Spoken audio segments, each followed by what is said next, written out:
nervous? No. Where's your answer? Dennis Beckham, let the ball out! Dennis Beckham! Dennis Beckham!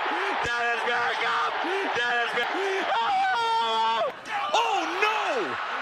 Oh, yes! He missed it. Welcome to the Suffering from Joy podcast. My name's Devan. We're going to talk a little bit about kind of a stretch of Austin FC games. I'm sure we'll touch on Leagues Cup and the St. Louis City debacle a little bit, but mostly we're going to kind of run through the depressing 97th, 98th last kick of the game minute winner for FC Frisco that secured undid securing Copa Tejas for Austin.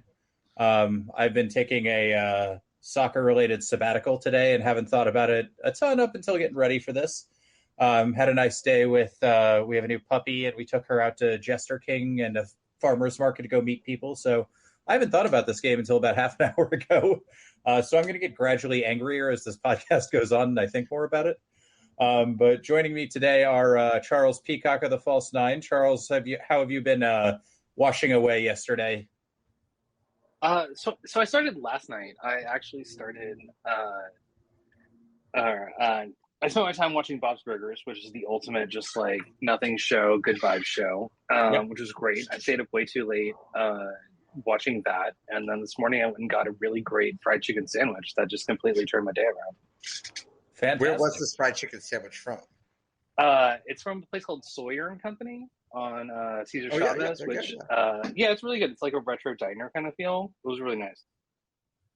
Nice. All right. Well, if anybody's still looking for something, that seems easy to grasp. You heard Seth there. Seth, who knows everything. How are you learning to live again after yesterday?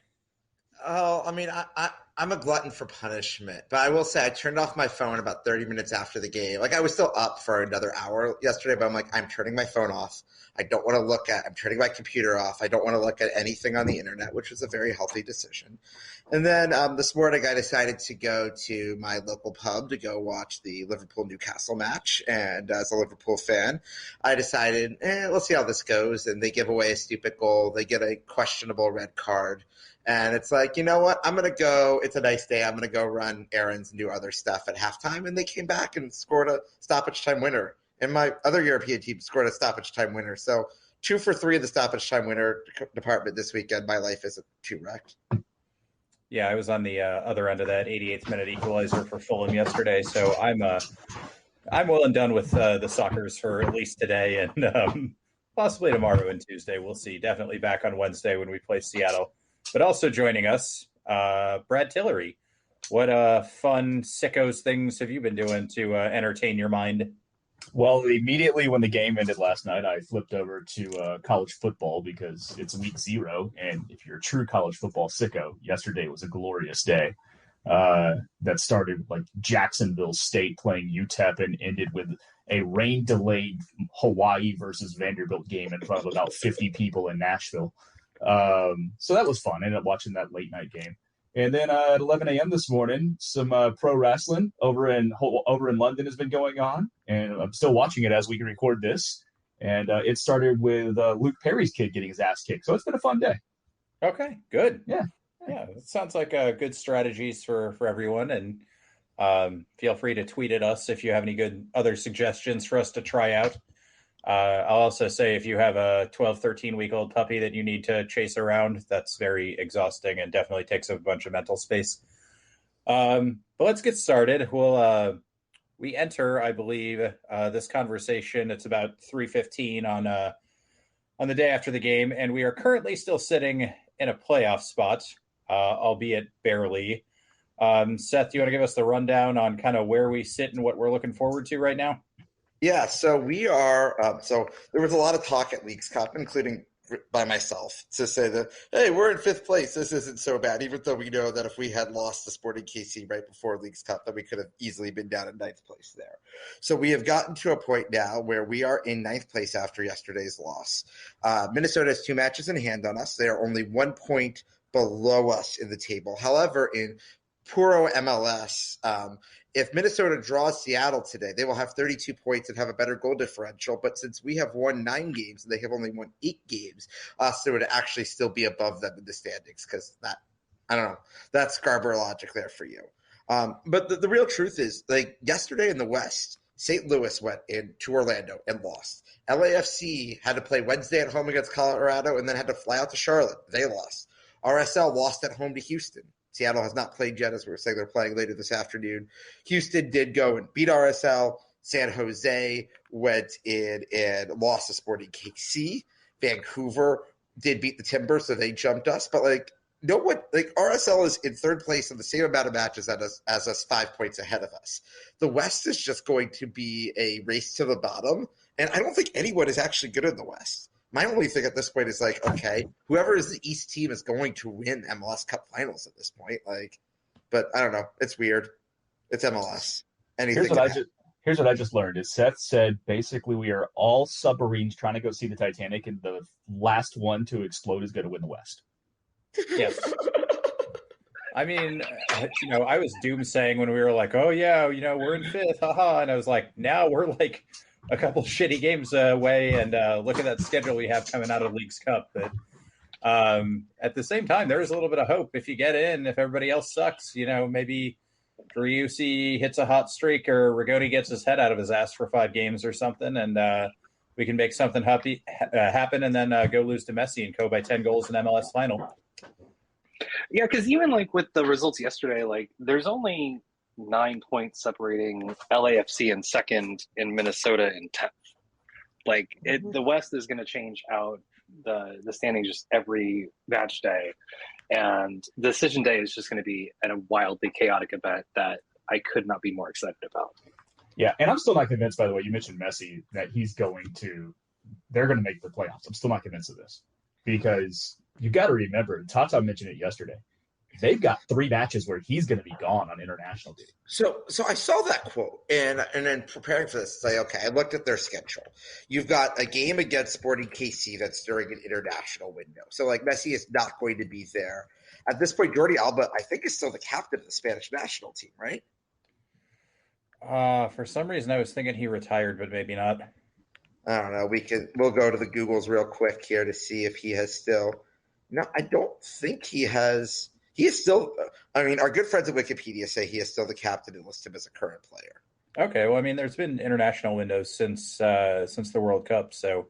I guess the question is, does Messi play? So right now we have MLS did something smart next week. In theory, Miami plays at LAFC next Sunday night at 9 p.m. Central Time. Labor Day weekend. Sunday night, I don't know, Brad, you probably know this without me Googling. Who's the college football game Sunday night next week? Florida State and LSU in Orlando. Yeah, I think that there's a chance that LAFC enter Miami, if Apple were to actually release this, or if they were smart and actually put it on Fox, if that was on broadcast TV, that might have come close to rivaling that for ratings. But they're not, because they're putting some other game on FS1 first, and they're just leaving that on Apple alone. So it won't match the college football ratings. But I also don't know if Messi's playing in this match. Don't know. Questions for another time. I was actually getting a little more depressed listening to all those results because I was thinking we were playing this turgid 1-0 draw, and it was okay, we'll get our little trophy, and then we'll go home and everything will be fine, and maybe we'll lose some ground in the West, but whatever, we'll get Copa Tejas, kind of one of our bare minimums, but we actually would have made up ground if we had just held on a little bit. I'm going to say something even more depressing, and feel free to 1,000 mile away slap me at this point. But if we had one against City and we had one against Frisco, we would currently be in third place in the West and 3 points off of first place. This league is so dumb, it makes no sense. Yes. It would be great to watch from the outside. Very much, and it's funny when it's not happening to me league. Oh, 100%. That's exactly what MLS energy is just every week, because there's always just 2 results that don't make any sense. Well, I mean, Can we talk about – let's pause this for 1 second to see the thing that made the least amount of sense in the entire league last night. And admittedly, I was not watching by this point. But did any of you see Diego Fagundes try to sub on for the Galaxy last night? Oh, yeah. That was hilarious. That is the most, MLS, and here's the thing, it happens in other sports too, because there was one match where Damian Lillard, or no, CJ McCollum on Portland got listed with the wrong number on the pre-roster, and the Clippers noticed it and got him DQ'd from the game.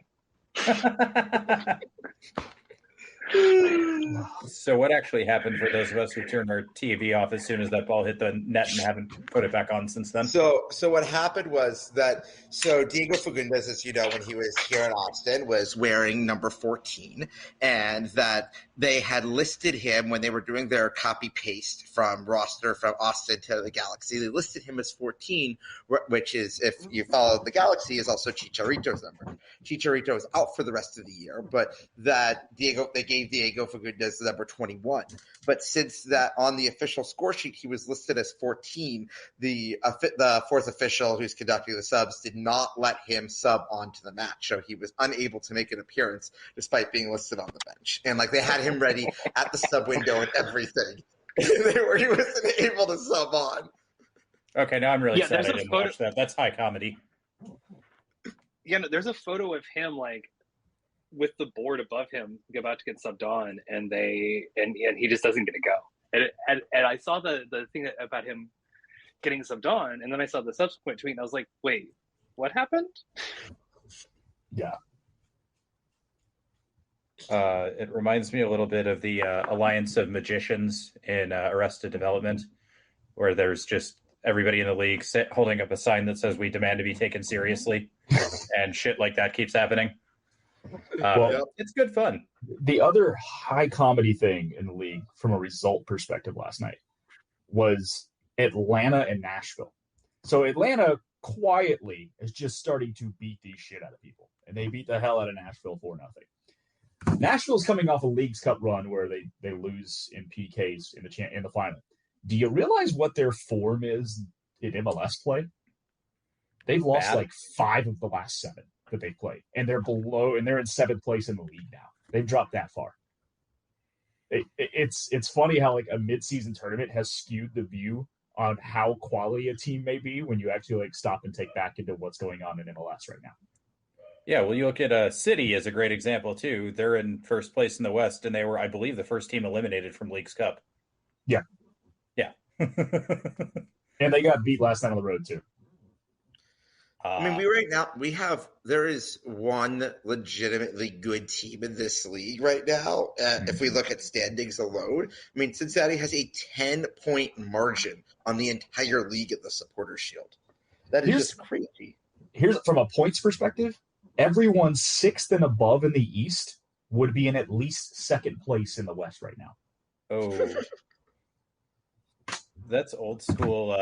That's how the NHL used to be, where you'd have like the entire Central Division would be better than like everybody except for 2 teams making the playoffs in the East. And then they'd chop it up and only give us a few teams. But that's not great balance. And we know the MLS loves parity. But like for the last few years, the West has been consistently better than the East, and then it just like flips like that because this league makes no sense and it makes it wonderful.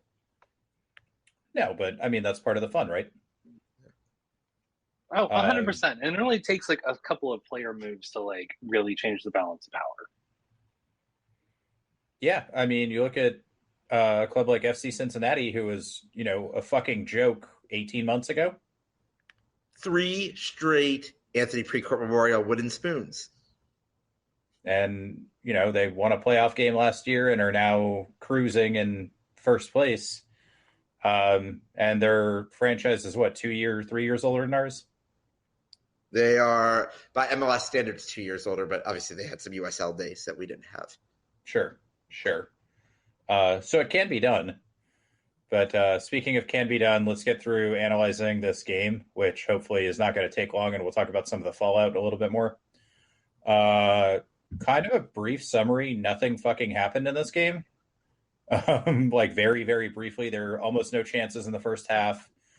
Maybe like a free kick, and then in the second half we get this legendary Ethan Finlay bicycle kick attempt that I watched a couple times on replay. This podcast's favorite player now, Ethan Finlay, so I was really hoping it would go in.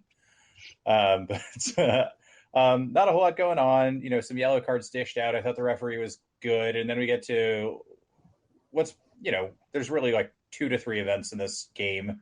And normally we say that as like those are big events. I mean, there are literally only 2 or 3 things that happened in this game. It was very back and forth, sloppy, turgid. It was not a good advertisement. Anybody who paid to watch that game should get their money back. But Danny Pereira picks up a second yellow. We'll start with Brad. Did you think that's yellow number 2? Oh, I saw it live. I thought it was your number 2. You could see the referee immediately played advantage, and then just let the play develop, waiting for the whistle. But when he blew the whistle and started running back, evident that he was going to get a yellow. No complaints. It was a terrible challenge by Danny, and there's no doubt about Danny's growth over the last few years. Since his rookie season, he's become arguably one of the top 2 sixes in the league. But he still makes these young, aggressive mistakes at least once or twice a year that inevitably end up costing us a game. And it happened again last night. We'll come back to the costing us the game bit. But Charles, thoughts on the second yellow? I mean, it had to have been yellow. I think the only question was whether or not the advantage was going to result in a goal or not. I mean, it was clear based on how the ref was calling the game that it was going to be a yellow. I thought he did a pretty good job. He did a good job of giving Areola a yellow in the first half, like really early, like 13 minutes in for dissent. And I thought that set like a really good baseline of just like, guys, shut the fuck up. Yeah. I thought, especially, it's a big rivalry game. He managed it very well. Seth, any thoughts? I get to the point of like we felt like we were playing for a 0-0 draw, and usually this team has not proven that this is a team that can successfully park a bus. Like we're that's not what we do well, and we didn't try. Like we are a possession-based football team, and once we went down to 10 men last night, we barely had any of the ball, and it's just like we don't know how to play without the ball. No, we don't. That was frustrating to watch. No. And I'm going to take a little bit of a different path here. Like, I don't think Danny can have any complaints about this. I thought the Frisco player did a great job of kind of selling it, but I don't know if you have to give that as a second yellow the same way you guys are kind of talking about. No, I think you have to give that as a second yellow. I disagree with you. All right. Well, like I said, I haven't watched it back since last night. So 3 of you against 1 of me. I'm probably the one wrong, right?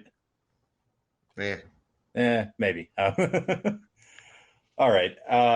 So let's get into kind of how this goes on. We're down to 10 men. We're defending pretty well. We don't really give up. There's like a couple really soft headers maybe. And we did a very odd sub towards the end where we took, I believe it was Driussi off for Giassi Zardes when we already have Bruin on the field. And I don't quite understand this sub. And it's with, 10 minutes to go or so, 84 maybe. What did you guys think of that move, either like taking Seba off or having Zardes be the one to come on?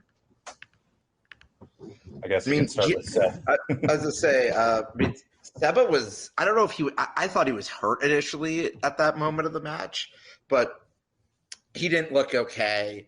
I honestly would not have minded seeing him come off. And if we thought Leo could go for 10 minutes, bring Leo on for like a back 3 to have something that's a little sturdier. Or honestly, like if you're going to bring in a winger, like, because we weren't really playing 2 up top there, bring in CJ. I mean, you already took him off of FC, so you haven't gotten him into a match there. Yeah, it might be a little bit of an interesting choice, but Giassi's not fully healthy right now. I would have definitely brought in Leo would have been my 1 choice. CJ would have been my 2. I don't think Giassi should have played, and hopefully he can go on Wednesday because our striker options right now are pretty darn bad, and I don't know how. I don't think we're going to see Maxi before the international break is over, but I don't know. I'm not in the locker room. They did say on the broadcast that he's cleared protocol, but they're kind of holding him out as an extra precaution. The weird thing about that Zardes thing for me is we're almost playing him as like a 10. Obviously, because Bruin's out there, but like at that point, why would you bring on Zardes to do this? So it's just confusing for me. Brad, any thoughts on that? No, Seth hit it on the head.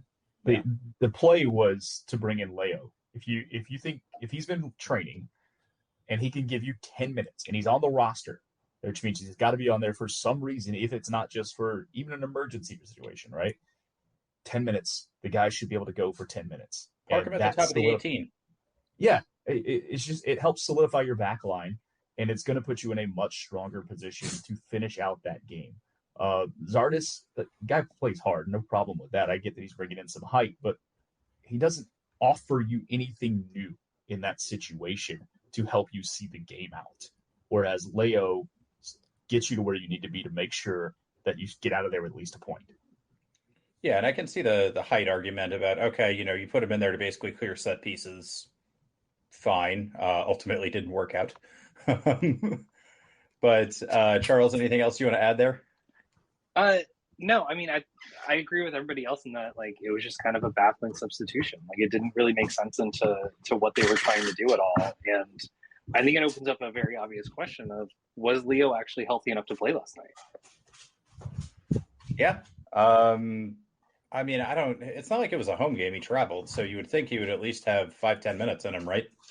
Yeah, I mean, especially if Kip played for FCito on Friday night. Like, if Leo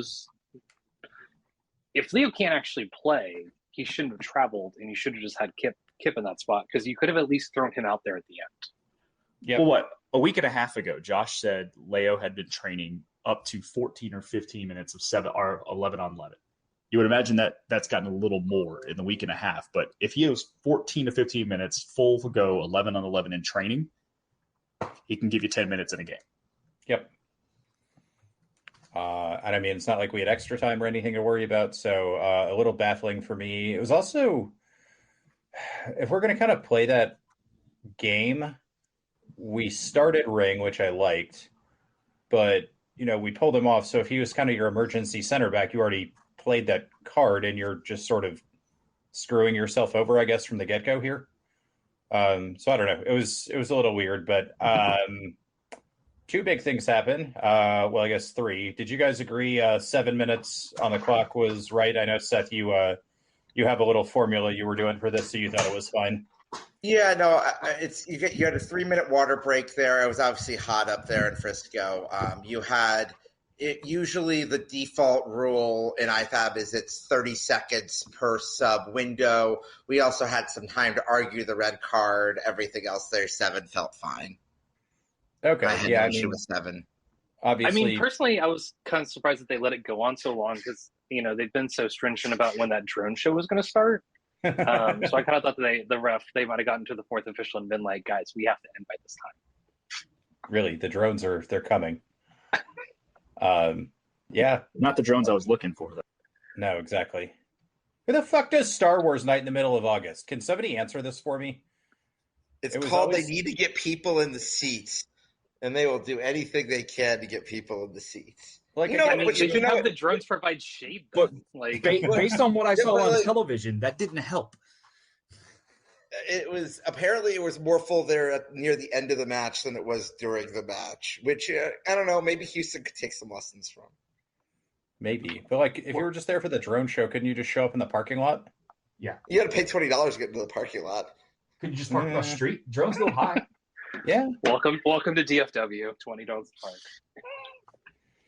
I mean, it's still cheaper than Q2. Some of us don't pay for parking at Q2. Yes. Although I do walk like 3/4 of a mile to the stadium, so I guess that's a fair trade-off. Same. Yeah, but like, Star Wars night is as close to May the 4th as you can get for like any team that makes fucking sense, right? Normally. I mean, that's sort of unofficial Star Wars Day. I mean, here's the thing. If FC Dallas's promoters were half as good as any minor league baseball team, yes, they would absolutely do that, but they're not. I mean, to be fair to FC Dallas, and I can't believe I'm saying this, they did not play a home game between April 15th and May 17th. Also, you don't have to do Star Wars 17th. You can just choose not to do that version. Like, I'm assuming the thing was like, okay, we'll add this extra little bit because we want people in the stands for this big rivalry game, right? Yes. But at the same time, fuck those people. So, maybe if you wanted more people in the stands, you could have like not an entire behind the goal area dedicated to like Toyota-thon.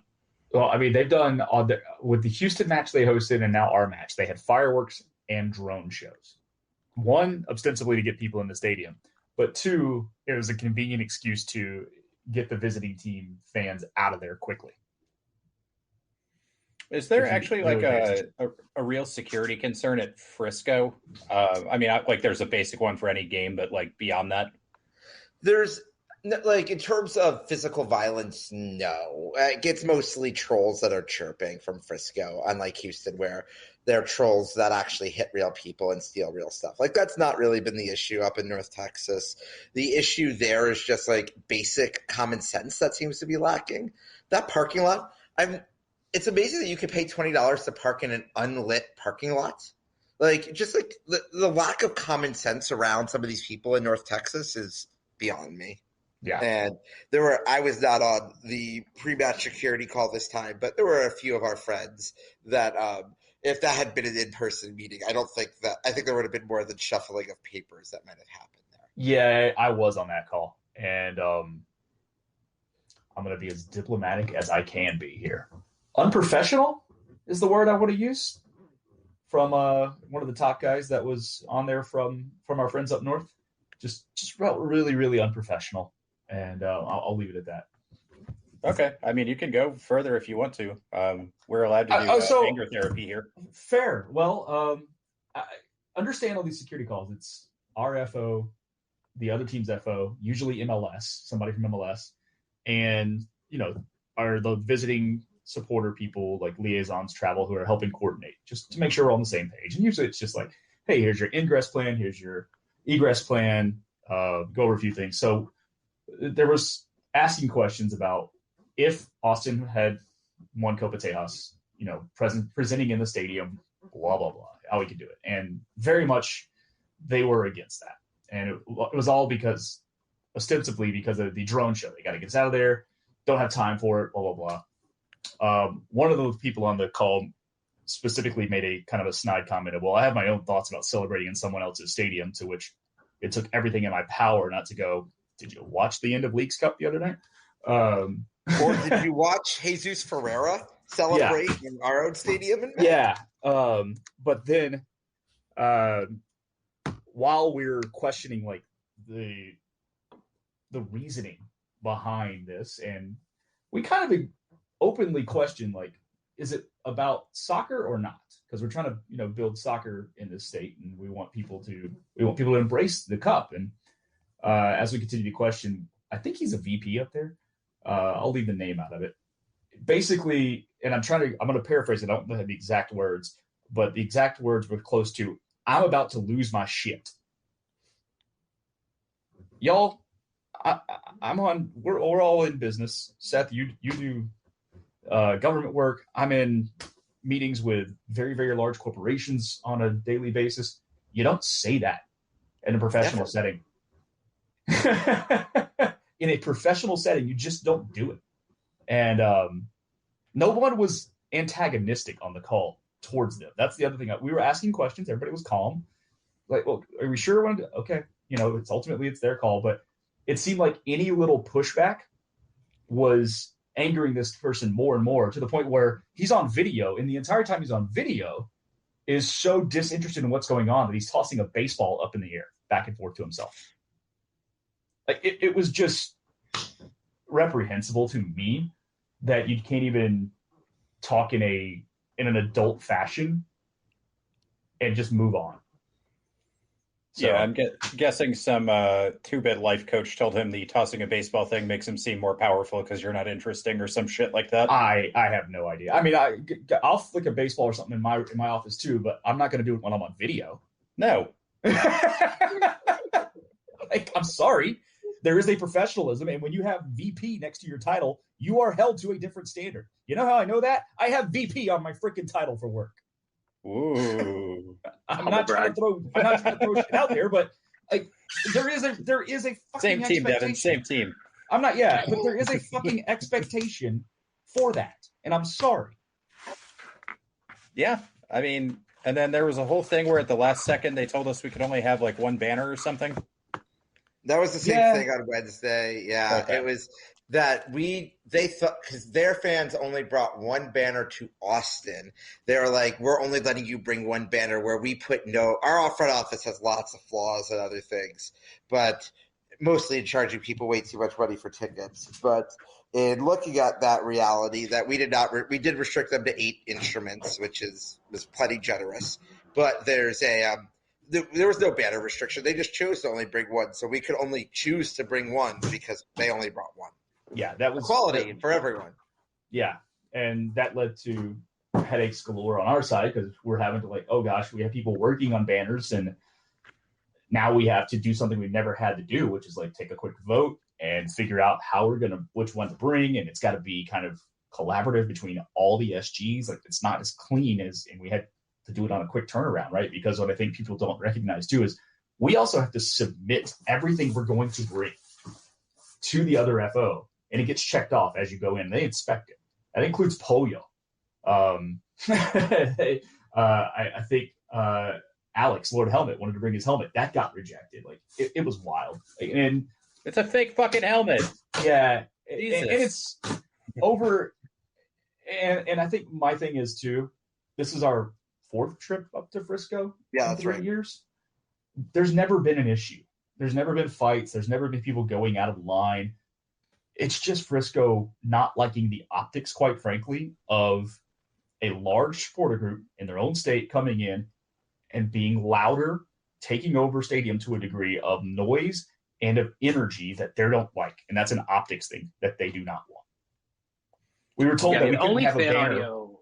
We were told we couldn't have a banner on the front of the section in the front over the rail there because of quote unquote advertising. I looked last night. There wasn't any advertising down there.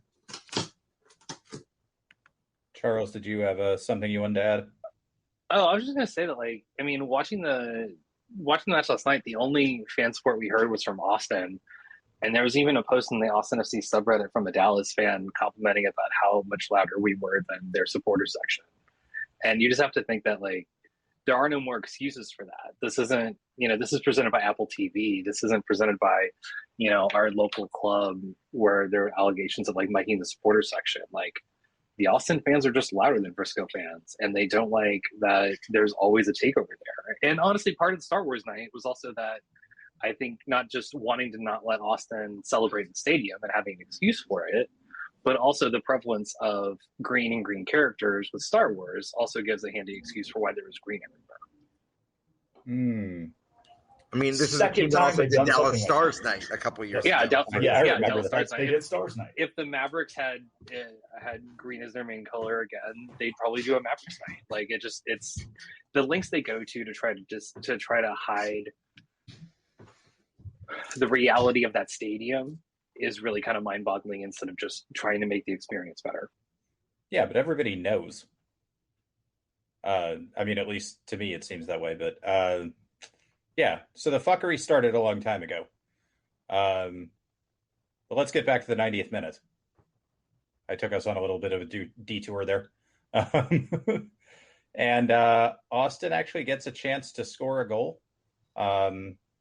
Nice ball worked through. Good pass from Memo over to Gallagher. Takes a nick, goes off the crossbar. And I think if Gallagher doesn't hit this as absolutely clean and as hard as he does, it probably loops over Pice and goes in. But goes off the crossbar. I think we ended up taking it to the corner after that. Yeah. But that was pretty close, and that goal would have effectively killed off any sort of Copa Tejas competition because a draw would have gotten us the trophy, right? Yes, correct. And at that point, if you score, they would have had maybe a minute to do a Hail Mary-ish type play, but it would have been that would have effectively ended the game, and it would have taken 3 minutes to reset that because our fans are right in the corner where that was. Yeah, I think the only time I've ever seen somebody actually overtake that was, God fuck me, Tottenham a couple of years ago, where they literally scored 2 goals almost after all of the added time had been added on. Bang, bang, they scored, reset, bang, scored again to beat Leicester. But yeah, there's no way Frisco is going to come out and do that. So that was a little bit of a letdown. And then basically the ball gets cleared up the other end. We send it out for a throw in. They toss the ball in. Guy sets up. Nobody challenges him. Flicks it in. Unmarked header. It's not like he's just at the back post and taps it in. It's a very good header, especially to get that amount of power on it. Not much Stuber can do. He kind of gets a hand to it, I guess. But Yeah, and then we reset the ball, take one kick, the game's over. So the guy who scored this, I don't remember, but was this the guy who did the poll about what Yes. color to dye his hair? That is correct. Yes, the Twitter replies were Austin FC fans brigaded telling him to dye it verde. Yeah. He And had he a did pretty not amazing exact quote dye it after the verde. game, too. Yeah, he had a pretty amazing quote after the game, too, where it's basically like, it's always nice to put Austin in the dirt because their fans talk so much. And I was like, all right, that's fair. I can't argue that. Yeah, you score a last-second winner, you can shoot your mouth off a little bit, right? Yeah. 100%. Those are the rules. That's the game we play. We'll kind of go into the actual play a little bit more and what kind of went wrong, but I got the vibe after Gallagher didn't score on that shot that we kind of switched off a little bit, and we had to last another 90 seconds. But we would have almost been better off not having that chance. Did you guys get kind of the same vibe if we had just kind of hoofed the ball around instead of almost scoring? We would have actually maybe pulled this one out or pulled out a draw. I don't know. I just don't trust. I've already said that once on this podcast. I just don't trust this team to park a bus. And maybe we would have, but it felt like in this, after Danny got his red card, there would be Frisco to have the ball for 90 seconds. They would get a half decent chance, and it would be an easy ball roll to Stuver. I knew they were going to get one more serious chance that he was going to have to. Stuver was going to have to do something great to save because our D line just isn't that good. It's just not where it needs to be, and Julio completely mistimed the jumps there. Yeah, Brad, Charles, any feelings on kind of missing the chance leading to that goal? Yeah, I mean, I think that's a tough correlation to make that they relate to each other. Besides that, it got Austin kind of just out of the defensive mindset. That's really all I'm saying. I mean, I get that. I think they still had time to get set and be able to do it. And ultimately, it's just that Tafari, he had a great header in the first half that got randomly blocked by somebody's body, and so it's not a surprise that he would be able to win a header in the box and score it like that. And it was a great, really well taken chance. It just goes back to questioning why bring Zardes on, because if Zardes is coming on for height and to be able to help on a set piece, why not bring on Leo or somebody else when one of their players can just win a header in the box and score? Yeah, and I mean, this is a cross out of a throw-in, so it's not technically a set piece, but it might as well be with the way we were set up back there. Brad, give us some thoughts on the game-winning goal. Yeah, I mean, look, Julio got out-jumped. I thought it was largely just one of those goals, right? It sucks that it happened. I'm with you. I don't know that Stuver really could have done anything. On the previous attack where we had a shot, we'll get to that later when we talk about our moments of suffering, because I've got a funny little addendum to that. But I really wish we had stayed on the attack a little more. I get to go into the corner flag and just trying to kill time. I know that's the conservative, logical move, but I think we had their back lines off enough to where you might have still be able to find a goal. So I wish we'd have stayed on the attack a little more there. But ultimately, you can't ask a team to defend down a man for 25 and 30 minutes like we did and not expect to give one up at some point. You just can't. No. Well, I mean, we had 67 minutes before then to try to score, too. Well, sure. But, we've been doing that all year. We haven't really been scoring goals. So yeah. Just a little tongue-in-cheek. Plenty of blame to go around for Danny, but it's not 100%. One of the interesting stats from last night is that, according to the MLS app, 0 chances were created in the entire game. and it's funny because so both of these coaches come from the Berhalter coaching tree. And if you look at the way the lineups are set up, they're actually mirror images of each other. They're both set up in that kind of Berhalter ball 4-3-3. And this was kind of a perfect Berhalter match. Both teams couldn't muster any creativity. They couldn't create chances. They both attempted to control the ball but couldn't really do it. And ultimately, it gets decided by some random luck. Yeah, it's sad the whole time. I think the only person who got joy from this match was Greg Berhalter. Well, up until the end. The first 96 minutes of the match. Yeah, and by then, like, he'd probably been edging so long that he probably didn't last that long. Yeah. That They is an recorded, image he I can do play it not back. need. Oh. Don't kink shame, Charles. I'm not kink shaming. I am going to kink ask why, though.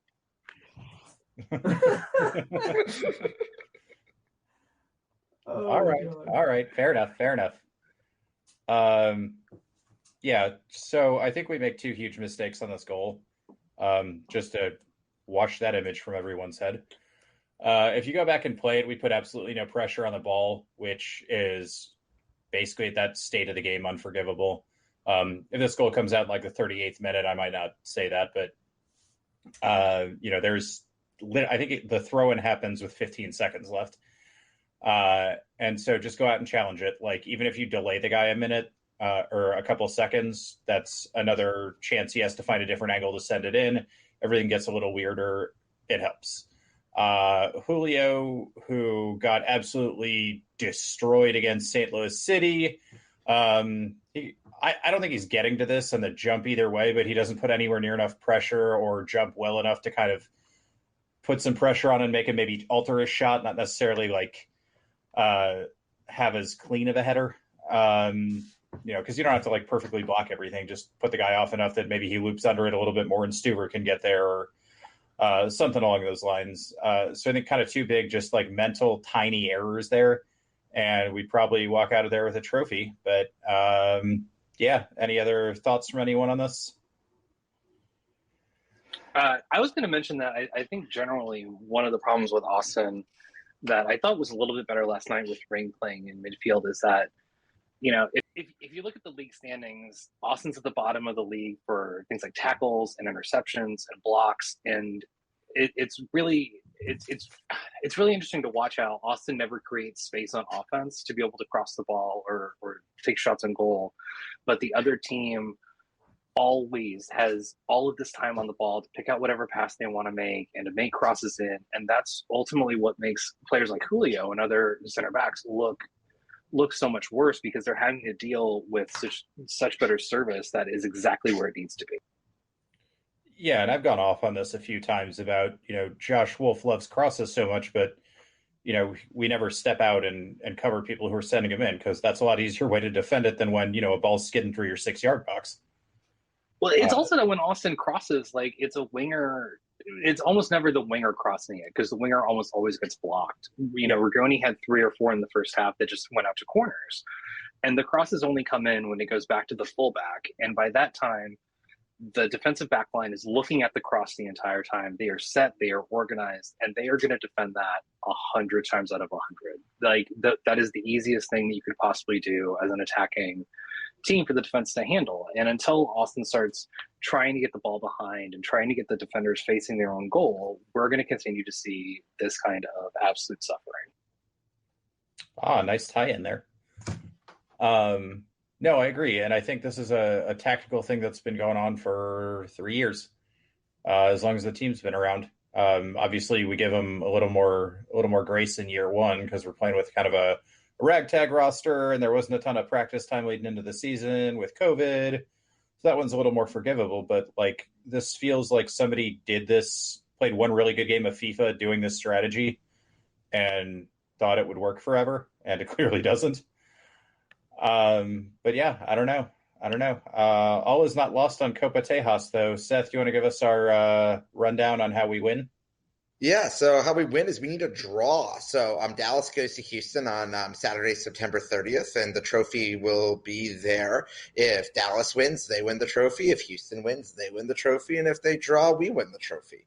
I can't remember I'm sure there have been other soccer cups where that has happened, but it's a pretty funny outcome set to happen. We'll be in Colorado that night. We're actually going to have a bunch of fans over there, but I have to imagine a few folks at Verde might be able to find some empty seats at the lovely Shell Energy Stadium and see what happens. And hopefully they will draw, which is ultimately good for us. Like, at this point, I'm going to keep making this point. We want every game between two Western teams that doesn't involve Colorado to be draws at this point until otherwise. Like, just keep – This isn't Leagues Cup. You don't get a point for winning a PK shootout at the end of this. We want as few points in the West as possible for chaos. Yeah, and I mean, the chaos, even non-Austin fans should be rooting for that draw, or at least for that game state going into the end of the game. So that'll be a fun one to watch. I wonder if Frisco will be allowed to celebrate on the field if they end up winning that game. Yeah, no, I'll be curious with the extensive security policy. Yeah, I'm sure Abatsayan will respond really well to that. Yeah. Here's what's interesting, too, because Seth just mentioned we're going to be in Colorado. Our fans will know by halftime the results of our own game. Yep. Of Copenhagen. Weather permitting and all of that stuff, but yes. Yeah. I don't know. Maybe I'm not going to go out to Colorado. I'm definitely petty enough to buy a drone and ask Houston if I can fly it around so they can not let somebody celebrate after the game. We'll see. I'll buy season tickets next year, guys, if you guys let me do this. Hey, speaking of this is kind of a slight tangent, but pretty hilarious. I found out this week that if you add on an extra ticket, if you buy a Fire season ticket for 2024, you also get this year's Inter Miami game in October included with your season ticket. And they have sold over 1,000 new season tickets for next season just based on getting 2 Inter Miami games included with that. That's pretty solid marketing on their part. For the team that has the lowest attendance in the league, that that you just sold another 18,000 tickets is pretty darn remarkable. Yeah, that's handy. Hey, got to give it to them. The DeAndre Edlin effect strikes again. Yeah, it is. I will say the Dynamo's night, it is not a drone night, but it is Hispanic Heritage Night, and we will have one of the Native American casinos is sponsoring Hispanic hair. I don't know. I give up. Don't think about it too much. You'll hurt yourself. It's Houston land. It's Frisco land. But all right, we're not dead. We're still, as of this second, in a playoff spot. The question on everyone's mind is, how long are we going to keep doing this? We did an entire episode on Wolf in, Wolf out. A lot of things have gone on since then. Brad, where do you sit today on Josh Wolf? Same place I've been for a while. Wolf out. I thought last night was an egregious error in managerial judgment. The one thing we really haven't talked about is leaving Danny in after that second yellow card, or after that first yellow card. Sorry. I'm gonna push back on you with a really key piece of information of why I think Josh Wolf was right on this. Danny had just picked up his 5th yellow. Danny's suspended for Wednesday against Seattle no matter what.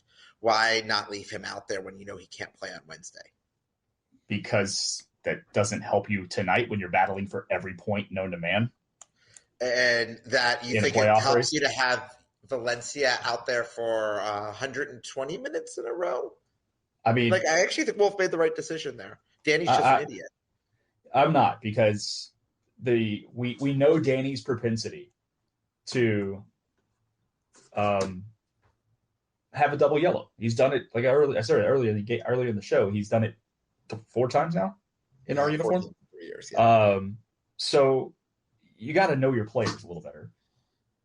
Ring was doing just fine in the midfield. There was no reason to pull him out. He hadn't had a yellow. You have Valencia in there that you can bring in for the last 20, 30 minutes of the game. Just be smarter with your man management, and we probably come out of there with a point last night instead of having to play down a man for the final 25, 30 minutes of the game. So it's just a consistent pattern for me with Wolf. And also our attack sucked for the first 60 minutes, too, before we went down. I know we played with a false 9 last night, whatever you want to say. It wasn't great, yo. And it's just more of the same stuff. So I'm not seeing the life that I want to see out of this team. I'm not seeing any real tactical changes or flexibility.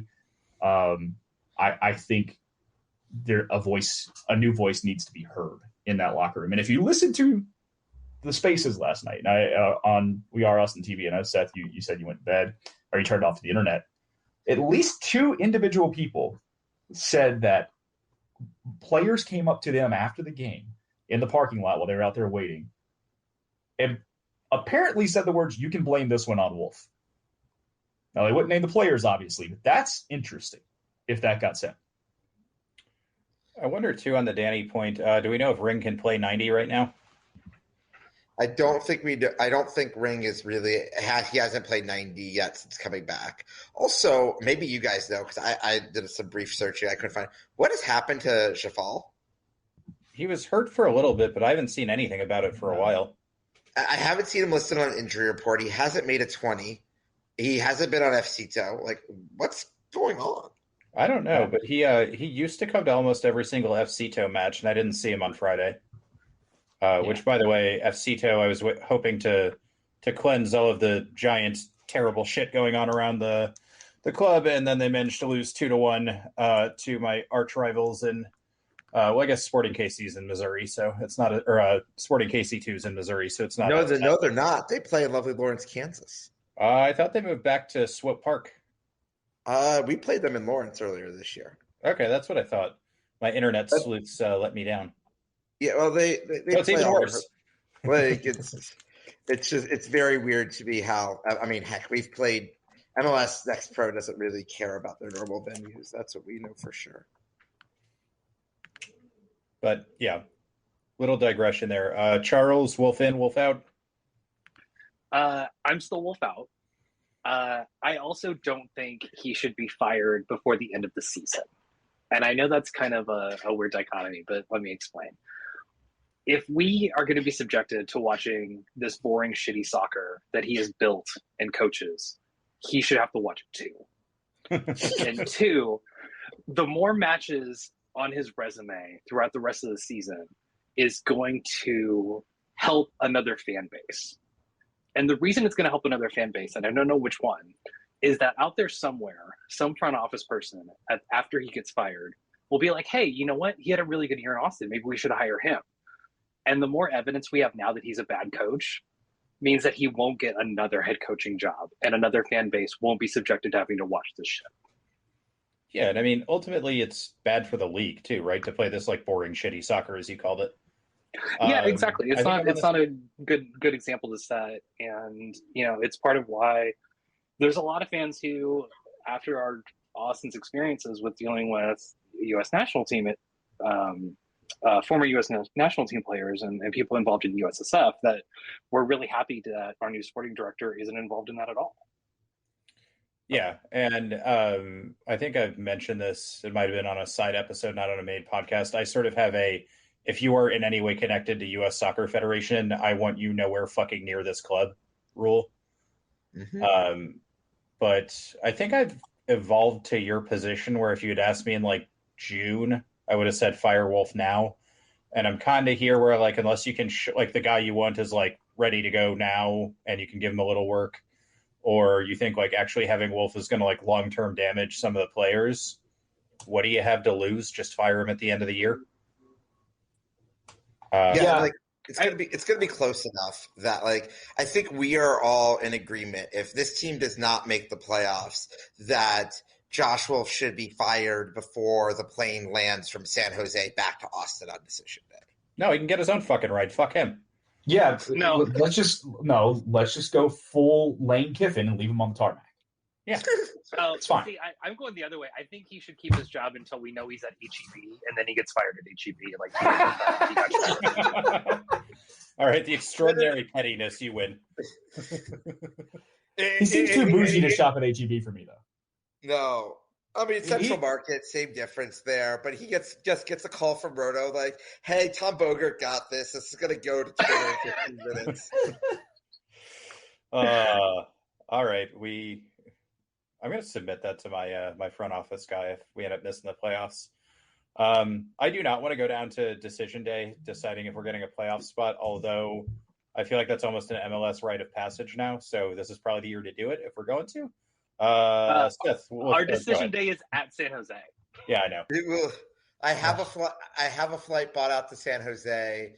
We'll know with 2 weeks to go pretty much where we're at if I actually am going to take that flight, because I don't think I could humanly watch that game on TV not being in the stadium, even if I know it's going to end poorly. No, that might be. I'm going to watch this one in a sealed off room, or like maybe keep the dogs away because I'm going to be making loud noises and I don't want to scare them. Yeah, Type of thing. yeah, I will not be. And like, it's actually a very civilized 6 p.m. local time kickoff, and it's a nice stadium, but we'll see how it goes. Nice. Seth, wolf in or wolf out? I am.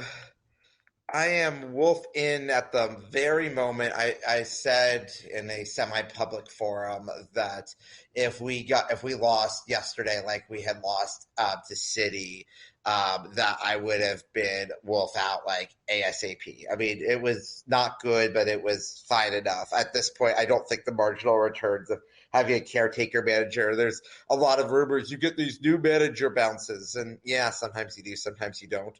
Portland fired Gio Savarese last week, and they managed to lose a derby match at home to Vancouver last night.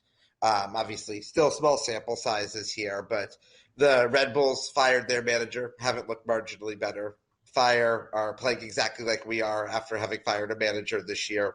Like, it doesn't seem like there has been, at least in MLS this year, this magic story of we got rid of our manager and suddenly things turned around. We have a chance to turn things around there.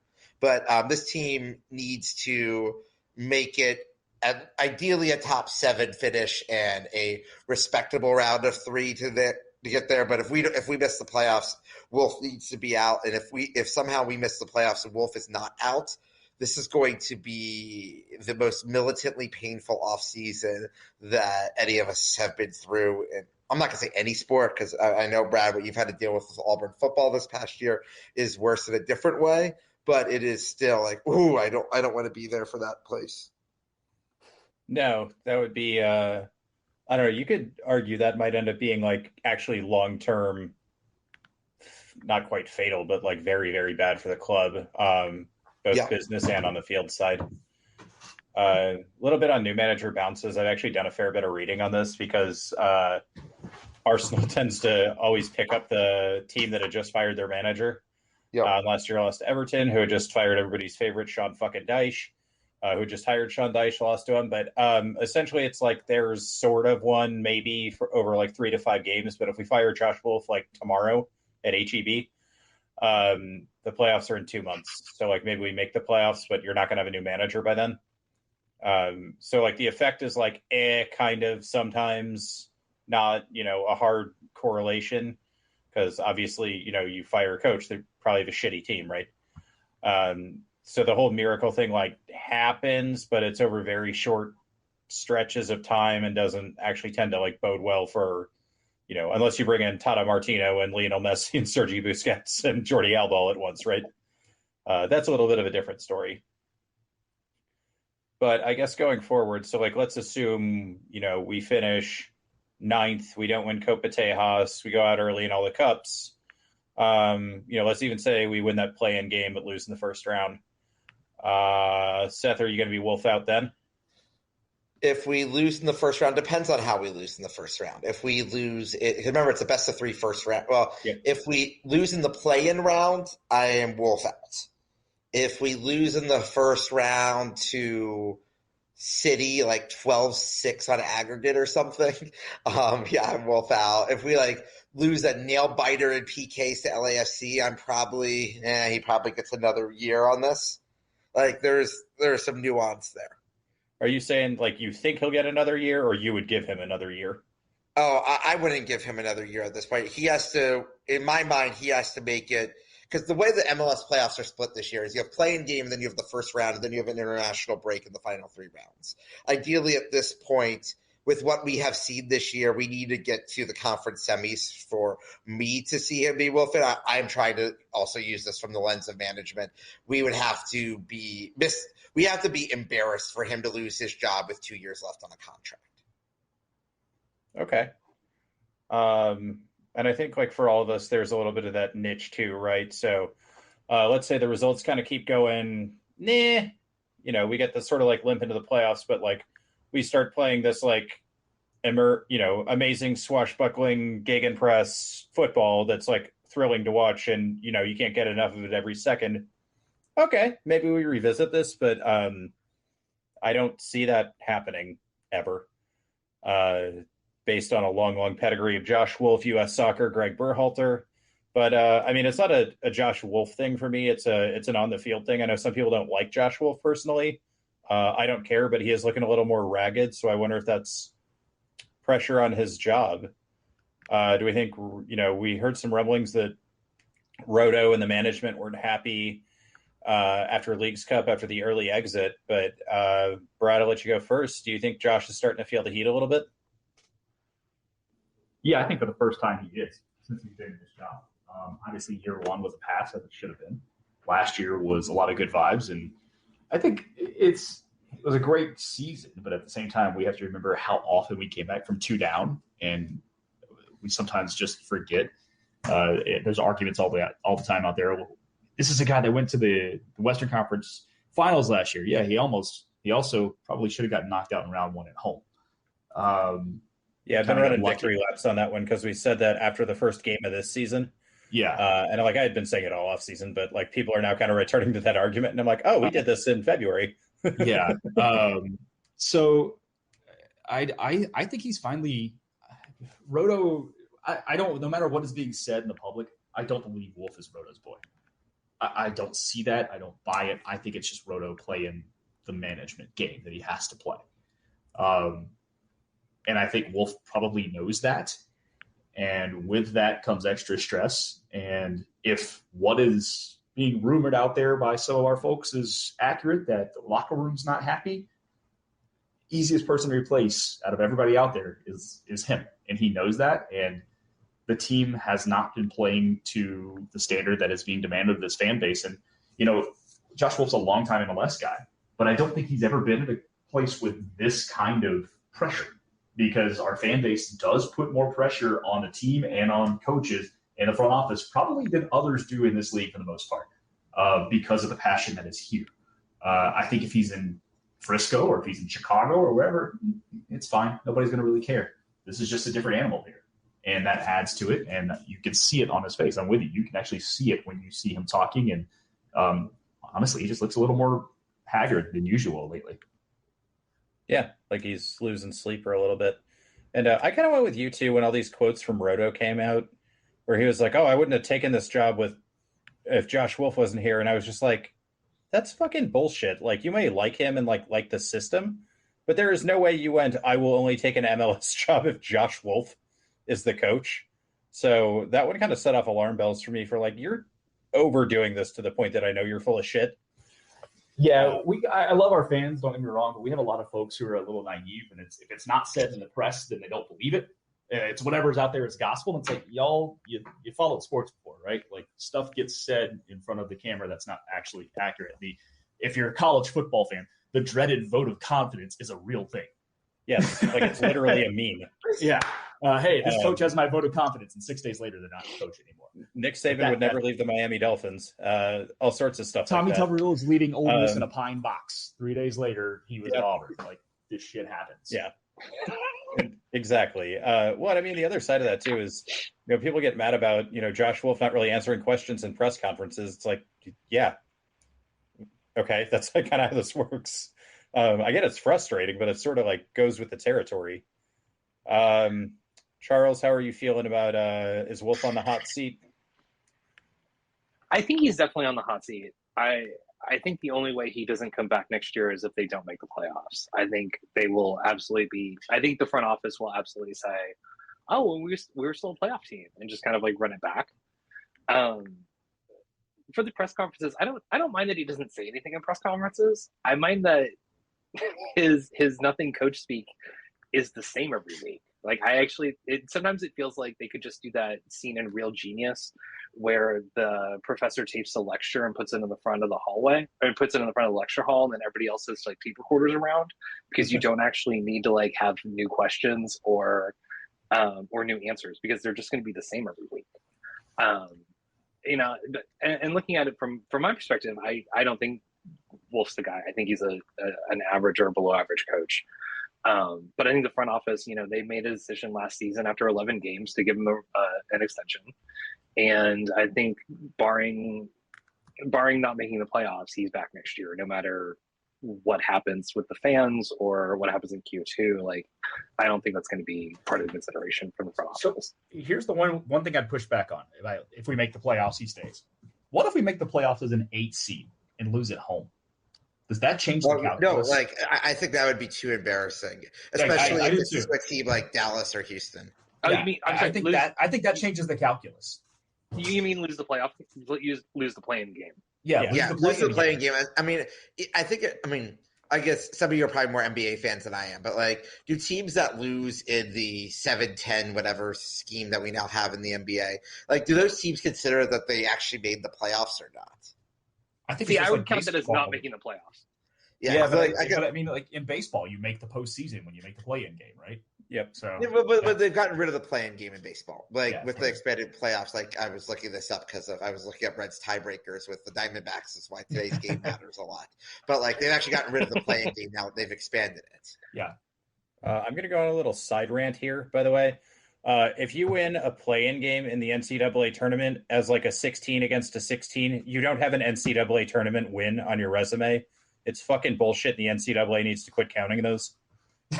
Thank you for coming to my TED Talk. But at the same time, you get to a world where I think I was making this point to someone in the last few days that there's always a team, especially in that 11 versus 11 game or a 12 versus 12 game, that they'll go to the first four and then they'll make a Sweet 16 Elite Eight run. I mean, George Mason made a run to the Final Four. I mean, you've had like weird things. VCU like, did too, yeah. Like you get. Yeah, it's its own world. I mean, you had in the College World Series, you had Ole Miss be the last team into the tournament and then win the whole thing a couple years ago. Like, it is funny things happen. If we're going to sidebar the NCAA tournament, my TED Talk is, I'm sorry, but those play-in games should, quote unquote, all be for at-large teams. None of the teams that automatically qualified should have to play in those. Yes, I agree. But we do have a little underdog precedent. In soccer, since we're talking about this, Denmark, I believe, is 92 euros. Actually made the tournament because somebody else got kicked out on, I think, like a political technicality. Last team in only got in that way and ended up winning the whole tournament. So here's something I think Seth would probably know because I don't have enough knowledge on it. But who's the lowest seed to ever win Liga MX? The lowest seed to win Liga MX. I would have to go through that. Because it's like 12 teams get in, right? No, but like, so that form, like Liga MX changes their playoff format more than MLS does, which is like, it has been 8 teams. It has sometimes been single leg. Sometimes it has been double legged. I mean, even the whole 2 seasons format was only introduced in the late 90s. Like Liga MX is like, oh, this game got high ratings. Let's figure out how we can replicate it. Like, okay. Like Liga MX, like I can pull up some stats on it, but it's really weird. Like it's just like you do have a large sample size because of the double playoffs, but yeah, there's only been like I think like 6 of them. I mean, it was a COVID thing to introduce 9 through 12 making the playoffs. Got it. All righty. Anybody feeling good if we make the playoffs? No. I mean, like. We're at just don't embarrass yourselves, right? But it's also like the point I was making earlier is that like LAFC at home is good. No one else in the West is good. I'm watching Minnesota-Seattle right now. Seattle just put up a pretty goal. And Seattle has moments where they look good. And then they have moments where they have no clue what's going on. Well, okay, doesn't that say more about us, though, then? Like, you know, we went out to LAFC and lost. You said they're good at home. But, like, we just got fucking murked by St. Louis a week ago. If they're not good, St. Louis, then what the fuck are we? Went down to Orlando, but this league makes no sense, and that is the overwhelming paradigm of all this stuff. It's just as likely we come out and win 3-0 on Wednesday night in this league. I know where you're going. I get it. And the other thing I think you have to keep in mind with this first round best of 3, remember it goes straight to PKs if you're tied after 90. So and they're playing PKs in every game. Yeah. So if we're tied after 90 and we go to PKs, it's kind of it becomes a little more of a coin flip, right? If you could somehow figure out a way to get a draw on the road. Oh, it's so dumb. It's so dumb. But it's also like, okay, there's a chance that you can – that's where the upset can be pulled, is if you can figure out a way to get a draw on the road and win in PKs. All right, as is my wont to do on this show, I'm going to raid on your fucking parade here. We can't score any goals, and we can't keep a Frisco team without Jesus Ferreira out of the net. So, how do we get to PKs? Yeah, I was looking at this. I was looking at the last time Austin beat a like full strength playoff team, and I think at best it's Seattle, and even then Seattle was missing some guys, and so I really think we might have to go all the way back to like March 11th. And even that RSL team wasn't. But then RSL doesn't look good right now, even with Chicharronjo up top. Like so, but then I'll ask you: when was the last time somebody beat Austin at full strength? I mean, I would consider that Austin's not been full strength all year. Yeah, because I think of Coleman as just a starting left back. So I think we're already out of starter. I just think I think the West playoffs might be, especially the first round with all the PKs, is going to be nuts. And I really do think that a team could just get hot for a week or two and run all the way to the conference finals. I don't see Austin having that kind of upside, but I don't think that like we can just discount that like Driussi might just go off. Yeah, I mean, we do have that kind of ace in the hole there. Yeah, well, and also like Leo, if Leo could stay healthy, if we have 3 legitimate center backs, like this is a different conversation. Josh isn't going to play 3 center backs. You don't know that. I mean, I have a good guess, but I mean, he's done that without 3 legitimate center backs this year. That's true. He's done that with no center backs this year. All right, fuck it. I don't know. You're right. I believe I did see the stat floating around. This is the 24th different lineup in 25 matches we've had this year. Yep. And I fully suspect that we'll have a 25th different lineup in 26 matches on Wednesday. Yeah, especially with Danny out. So is he still, I guess I should ask this. So this is that weird, he's suspended because of the red card, so he only gets suspended if he picks up another yellow again. He's not suspended for 2 games thing. That's a good question. We'll have to look at the disciplinary report. And that's how this worked last year, because I went down a huge rabbit hole about it. I think I don't think the rules have changed since last year, but MLS, so shrug. Okay, so yeah, he would be suspended, and then if he gets another, he's suspended from the yellows, but he's just suspended from the red for now. But one other little thing I want to get to before we kind of do all the stock rising fun stuff. Matt Hedges wore a Frisco jersey off the field. I kind of missed this whole thing, but just saw it right before we were logging on. Does anybody know like the whole controversy here, what happened? Kind of want to lay it out for us? Oh, I got Twitter fights all night last night on this one. Go for it, Brad. All right. So as you well know, Hedges played for Dallas for 9 years, 9 seasons? Yeah. I think it's a long right time. Number. Went to Toronto in the offseason, and then it wasn't working out in Toronto. He asked for a trade back, was really happy to get back into Texas. So after the game, he did a jersey swap, and apparently somebody took video of him wearing the jersey off the field. A lot of Austin folks in the heat of the moment were not happy about it. Just to clarify, wearing the jersey exiting the field, not like correct. He was off the field and wearing it. Correct. Which my first question, and Charles, you and I had the same thought, which is that's gross. Dude's been sweating in it all night. Like that's just disgusting.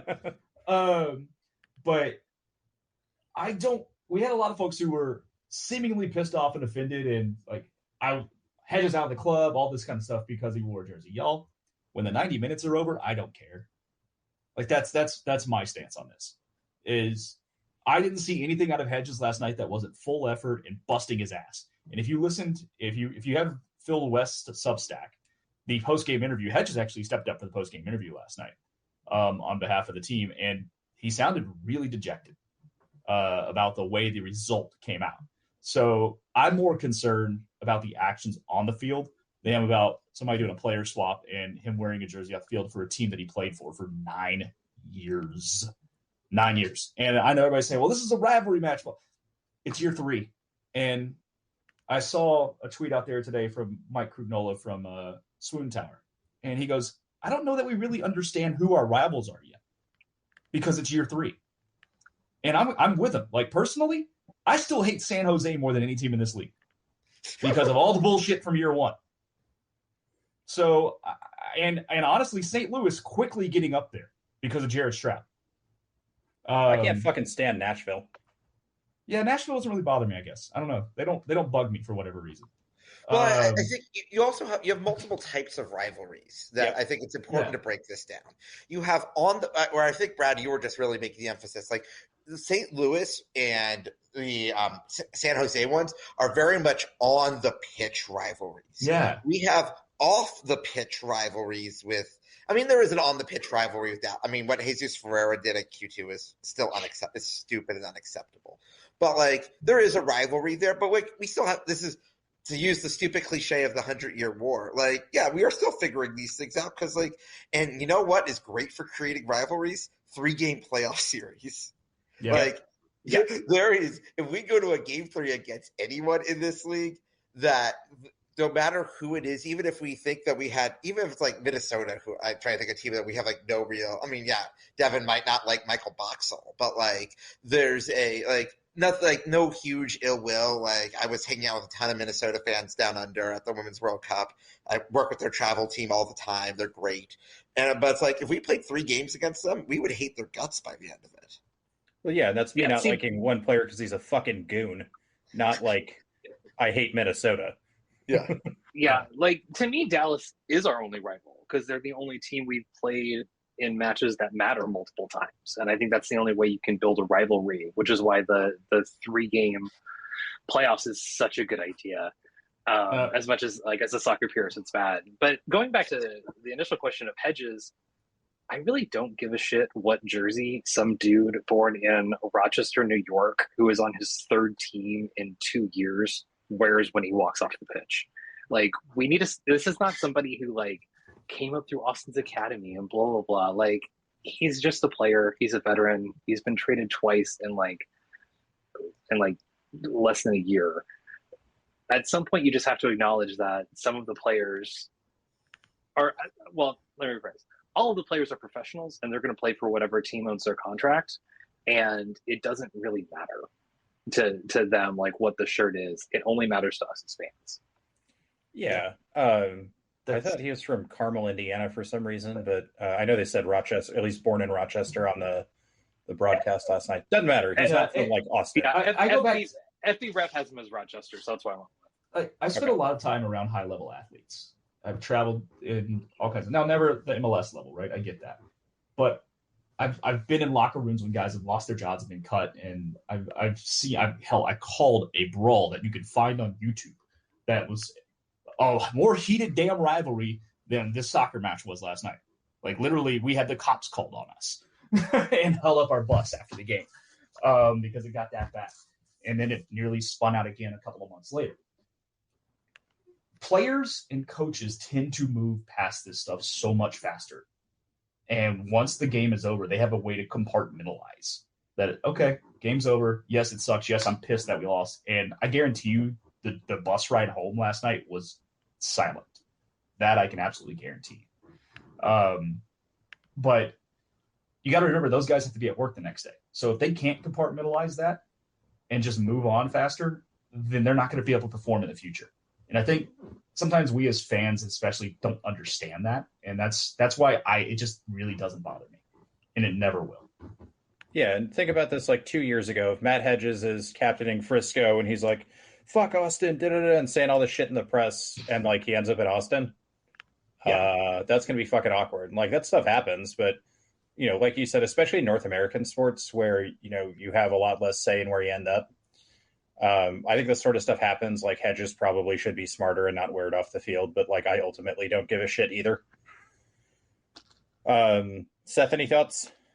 I mean, I think, I will say, like, we are 4 white guys talking on this podcast, and I think that especially if we looked at who was getting most upset about it, like, if you did that in Liga MX or in certain Latin American leagues, like, the reaction is just really different. And I think to the 4 of us, we sort of do the shrug our shoulders, whatever, but we're not representative of this entire fan base. And I think to others, it matters a lot more. And we just have to recognize that reality at the same time that, like, to me, I care less about this, but to other people, like, that matters a lot more, and trying to understand that our culture is different than the culture that is in Frisco, and that's a lesson for him to learn, and that's okay. Right now, the only thing I want to see him do is I want to see him help our team get a clean sheet on Wednesday night and go from there. Yeah, that's a good point. I didn't think about that. That's definitely a a lot more poignant than, oh, I don't know, we're a bunch of white guys, we don't really care. No, I got chastised last night for not understanding world culture, and that's fine. I'll wear that. But for me, I also think there are certain things about soccer culture, no matter where you are, that we can improve upon, and that's an overreaction to something. To me, it's an overreaction, and it leads to some of the bullshit that we hate about this game off the field, in the stands. That we have to we don't want to see people fighting and throwing punches, but it's stuff like that ends up spilling over when it shouldn't. And so that's where I'm just like, can we all just grow up a little? I mean, we could do an entire podcast on this entire thing. So I'm going to go ahead and lock this one up right there, just Fair. As a moderator's prerogative. You guys want to do stock falling, stock rising? Definitely Freudian slip there that I said them in that order. Seth, stock rising. Who you got, if anyone? I'll give Memo. I mean, Memo looked, because we didn't do a podcast after the City match. Like, I think we had really low expectations upon getting him. I was surprised to see him get the start in St. Louis last Sunday night, but he looked pretty solid there. He hasn't quite connected with everything there yet, but he had a great ball into Gallagher that Gallagher could have finished there. It would have been a difficult goal. It was a low XG opportunity, but like Memo's looked like a solid player who is going to also probably be the final nail in the Rodney Redness's coffin in Austin FC colors. Yeah, and I guess I'll go ahead and say this too, like basically back to like Leagues Cup, St. Louis City, this game, feel free to include any of those in your stocks, rising, falling, whatever you want to do. But yeah, he's been a pleasant surprise. I mean, I think, in the age of the internet, this always happens, but plenty of people are like, oh, he's so good. It's like, he's fine. He's done pretty well in 2 games, started one of them. There's kind of the like, oh, we traded Diego for a no one, and then he shows up and he's not a no one. He's not like, Lionel Messi, but, it's nice to see somebody who seems to have a good grasp of the game, can pass the ball, has some moves on the outside. So, give him a fair shake, and I think he's been doing well so far. Yep. No, I'm pleased with where he's at. And you know what? Soccer fans on the internet over or underreacting to things, never heard that before. As I frequently mention, Arsenal Twitter is the worst place on the internet. There were people that wanted Mikel Arteta fired on Saturday. Like that, it's fucking insane. And like not haha joking, like serious about it. Charles, how about your stock rising? My stock rising is the concept of having a striker. Yes, we've seen. Thank you. We've seen again that trying to play a false 9 as much as I am pro false 9 doesn't work with the system. Ultimately it causes us to lose any concept of verticality or being able to push the defense back. And last night really reminded me a lot of kind of like the dark days in 2021 of Cecilio Dominguez as like playing up front and just kind of flopping around and trying to get a foul because that was the only way we could relieve pressure. So I think we see why, Austin needs to invest in a striker who can be out there and push the line back to create some space. Yeah, good call. And the past kind of few games, plus in the Leagues Cup, I think has gotten a little flashbacky for some of us to 2021. So hopefully we cut that shit out soon. And I mean, obviously some of it's availability, but kind of did that to ourselves. So Brad, stock rising? My stock rising is a guy that we have yet to see on the first team. Well, I guess we have for 5 minutes. CJ Fudrick. He apparently scored a goal against New York in the closed-door friendly during the break, or while we were off for 20-some-odd days. He's made the first-team squad the last couple of games and traveling. I think we're going to start seeing him more. I actually think we'll probably see a little more of him on Wednesday night on a short week. Some fresh legs could probably do us some good. And I think he's got an opportunity to solidify fighting for a starting spot next year over these last few weeks. Yeah, and I've kind of been hey, this season's lost, throw him in, see what he can do advocate. It's not like we have anybody like lighting the world on fire in on that left wing spot, or I mean, he can play both sides, but that's typically where they've been sticking him for FCito. So Yeah, gives Memo some minutes. That's fine, but chuck him in there, especially when we have these multiple game weeks, because you learn by doing. Especially those kind of players. You play college, you play MLS Next Pro, like you see how fast and hard pro is by playing it. That's why you see players get loaned out. So good shout on that one. I'm going to go with Mr. Alex Ring, because for a while Charles kind of talked about this quite a bit. We actually looked like we had a halfway decent midfield. We had Owen pushed up a little bit higher. Ring was recovering the ball. We had some actual defensive actions out of the midfield. And it's nice to just have a, standard leadership guy parked in the middle. Those have been hot commodities across Europe this year, and you kind of see why, where it's just calming and everybody seems to at least feel a little bit better. But any other thoughts on any of those from anyone? No, I'm clean. Cool. All right, let's do the fun ones. Stock falling. I'll have Brad go first. Is there a way you can say everyone? Well, you just named it stock rising, so it can't be everyone. Yeah, that's fair. You named a stock rising of a person who has not appeared on the pitch in the last 2 matches, so it was kind of default. It was really a default. I guess Danny. That was probably mine, because he wasn't great in St. Louis, and then last night obviously was what it was last night. We just gotta. He's been amazing all year long, but he's got to still learn how to control some of that aggressiveness, because often gets in yellow card trouble. And last night, the double yellow put us into a red that ultimately, I think, ended up being the key cause to us losing a game that was winnable, or at least drawable. And you can only fight so long down a man before you're going to crack. It's just is what it is. We've seen that twice now this season, and it bit us in the butt again. Yeah, and I'm going to speak heresies here, but I think, especially if Wolf is hanging around, Danny needs to get the fuck out of Austin for his own career, because he looks, when he does things like that, like he's stagnating a little bit. And I think like an actual, well-drilled, competent midfield coach could help him out a lot. Obviously, there are a bunch of outside forces there, so we're not going to get into it. But it's hard enough for anybody to defend down a man, and it's harder for Austin, I guess. Seth, stock falling? My stock falling, I feel like it's an easy one, but we haven't talked about him on this podcast yet, is Owen Wolf. Especially with Ring back in the midfield. Obviously, Owen will get the start on Wednesday with Danny being out, I presume, at this point. But I'm still confused why he's not one of our 3 best midfielders. And at this point, like, he's still fine as a sub, but he is not. It seems like he's sort of, I'm not going to say regressed, but I guess maybe that's a fair term since the U20 World Cup. I understand he's played a lot of minutes. He's gotten in there, but he's also someone that maybe not playing for his dad would ultimately be beneficial to his career. He's made the same mistake twice in each of the last 2 games, where he's been forward on the dribble and dribbled probably 5 to 10 yards too long, as opposed to passing the ball and getting it forward. And ultimately it killed an opportunity each time. Yeah.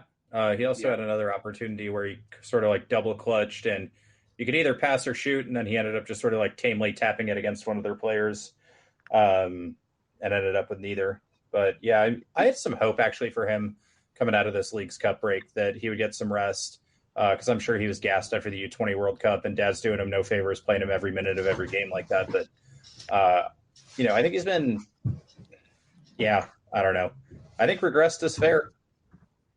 Yeah, I think one of the bad things about the early in the season when he scored that goal against RSL, I think that actually kind of hurt him a little bit, because 1, I think it raised our expectations for him, and 2, I think it gave him a little too much confidence to try to just dribble through a defense.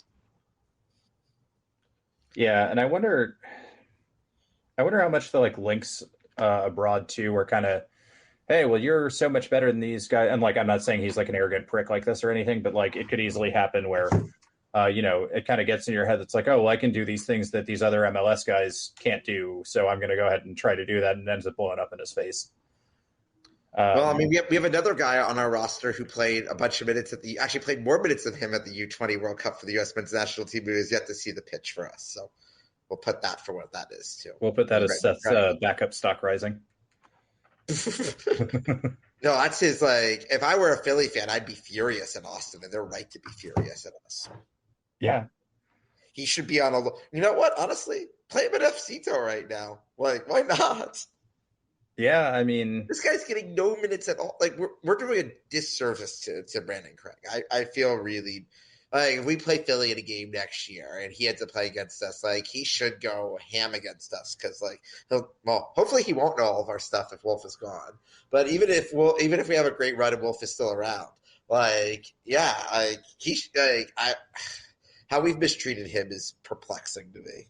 Well, maybe he's still doing his mandatory 900 days of learning the Wolf system, but also that only applies sometimes. I was going to say, seeing how Memo has contributed immediately, I actually don't think that's as much of a thing.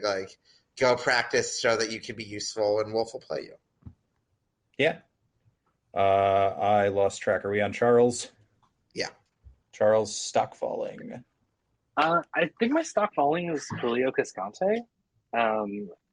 Since we're combining two matches here, he looked really bad trying to defend in space on Sunday in St. Louis City.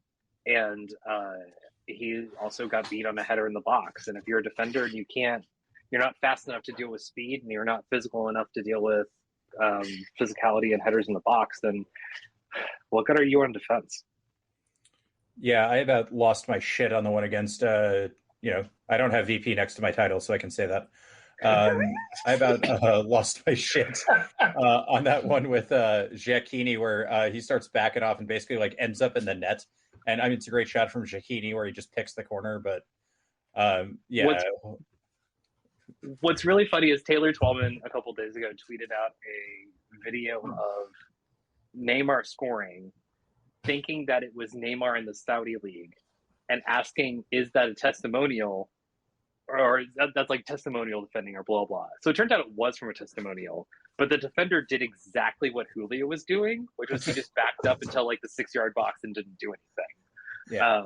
And the reason why you don't see that happen very often is that smarter and better defenders make a decision outside of the box to either I'm going to get the ball or I'm going to foul him. And Julio just kept backing up and just, and then let him cut inside, and it's a mess, and it really, I just feel bad for Brad Stuber because he's such a good keeper, and he just has no defense in front of him, and the work that he does to keep us giving up fewer goals than we should be giving up by especially by post shot XG, because Austin's one of the few teams that consistently outperforms that.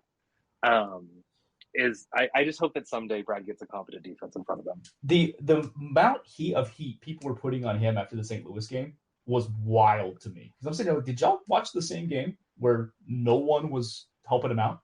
Where he made a save and nobody was there to clean the ball up. And so the guy who made the shot could actually circle back and kick it into the net after Stuber made an electric save. Are we watching the same damn games here, y'all?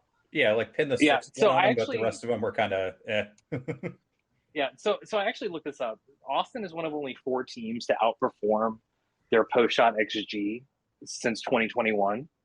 The other teams are New England with Matt Turner and Petrovic, who just got sold. Petrovic, who just got sold to Chelsea. Nashville, who is always considered one of the perennial best defensive teams, in Seattle, and Austin. And those are the only 4 teams that always do it, and that is Stuber. And I just wish that he would have a team that wouldn't force him to make so many saves. Yeah. I mean, I think a lot of that's Julio linked.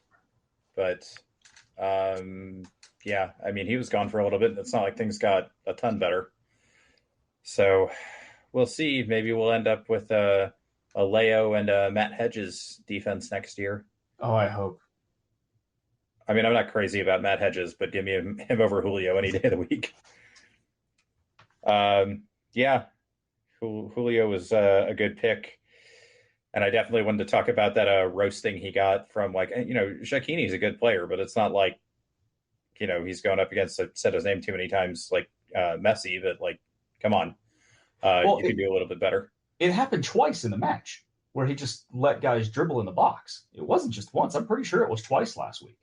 And Yeah, then he got if you're going to let a guy dribble, show him to the line. Don't give him the entire fucking goal to look at. Yeah. So it's just, and it's not the first time it's happened this season. It also happened in Leagues Cup, right? So it's just a pattern of the same thing keeps happening. And we're not putting the blame in the right spot, if you ask me.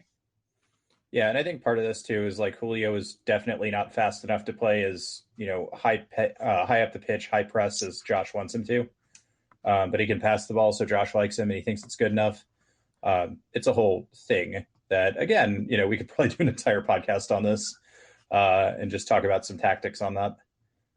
I'm going to do a little bit of a cop out on my stock falling and say Josh Wolf.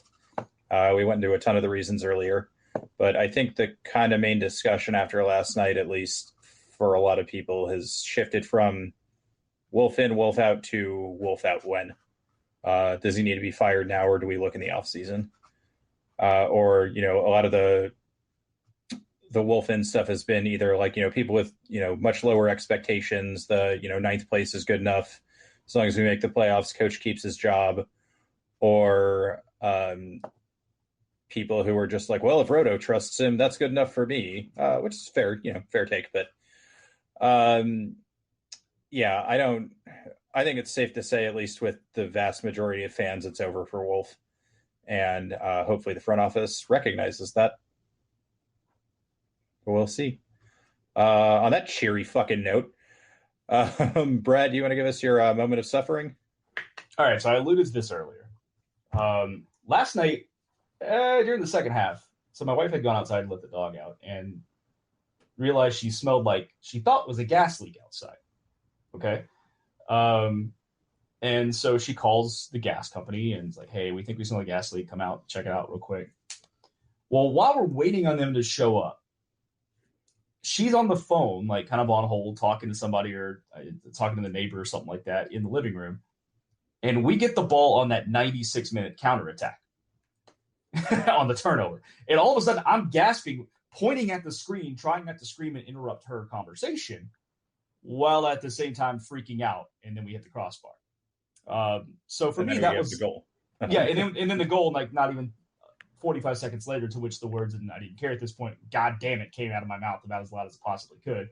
And then the worst part was it wasn't even a gas leak. It's just apparently the neighbors decided to leave their trash cans outside right next to our fence in 105-degree weather.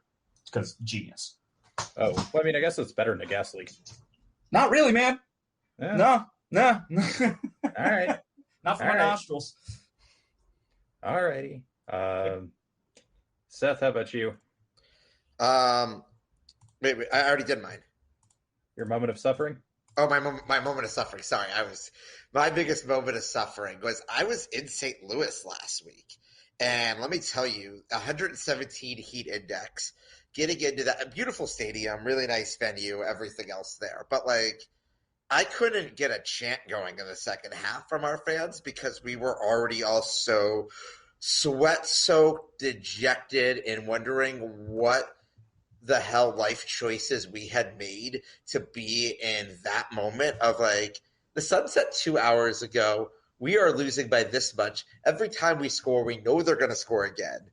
And just like this hopelessness that was more than a moment of suffering. See, you're looking at it wrong, though, Seth, because really, if you just start the game at the 60th minute, we tied 3-3. Yeah, you know what?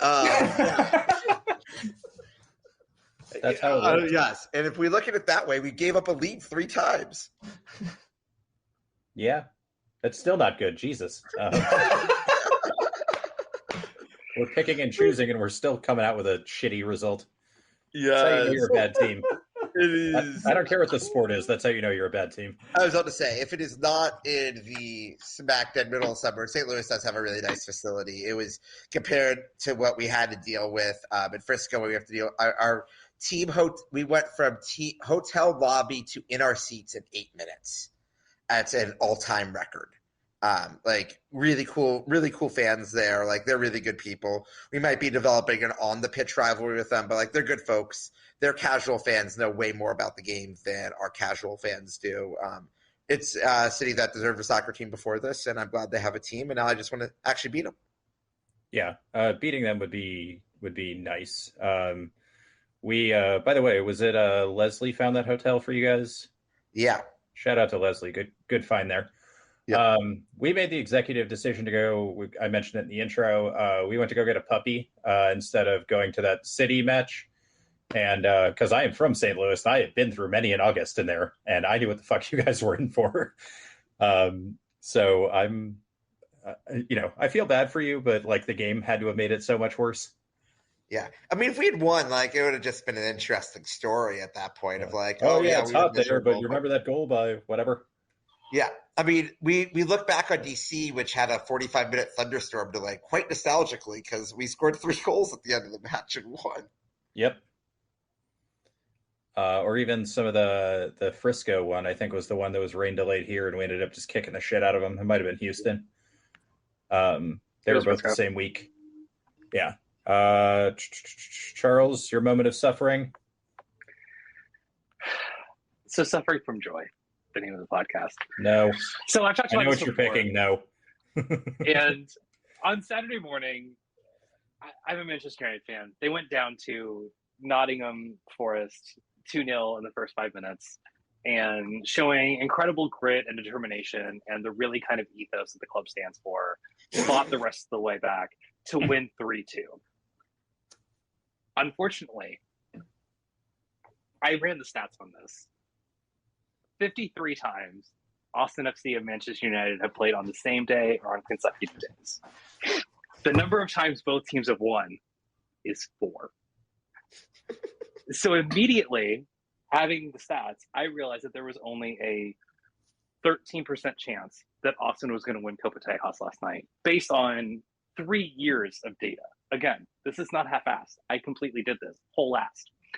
And so that was immediately my suffering because I had bad feelings for the match anyway, but at that point, I knew Austin was going to lose.